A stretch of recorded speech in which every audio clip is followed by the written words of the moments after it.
అందరూ బాగున్నారా? కర్బూజా జ్యూస్ తయారు చేయ విధానం చెప్తున్నాను చూడండి. కర్బూజా కాయను పైన తొక్క తీసి ఇలా చిన్న ముక్కలుగా కోసుకోవాలి. తర్వాత ఒక గ్లాస్ పాలు కూడా రెడీ చేసుకోవాలండి. కాయ అంటే గంత కాయ. ఈ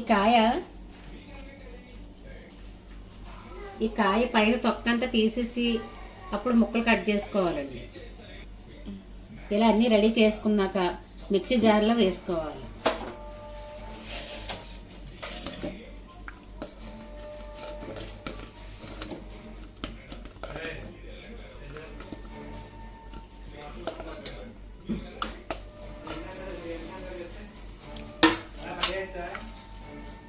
తర్వాత ఈ కప్పు పాలు ఇందులో వేసుకోవాలి.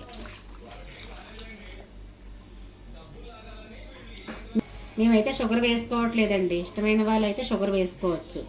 మీరు ఎంత వాడితే దాన్ని బట్టి షుగర్ వేసుకోవడమే, దానికి ఎంతనే లెక్క ఉండదు.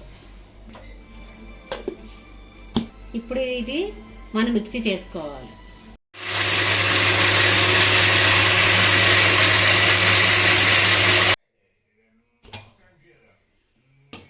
జ్యూస్ రెడీ అయిపోయిందండి.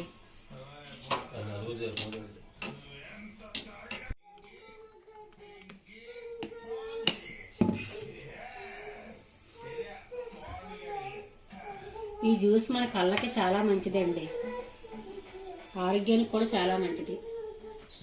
ఇలా మనం ఇంట్లో తయారు చేసుకుంటే అలాంటి ఒక కాయ మన ఫ్యామిలీ నలుగురికి ఈజీగా వస్తుందండి.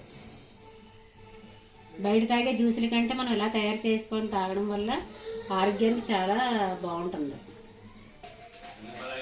ఓకేనండి, ఉంటానండి మరి.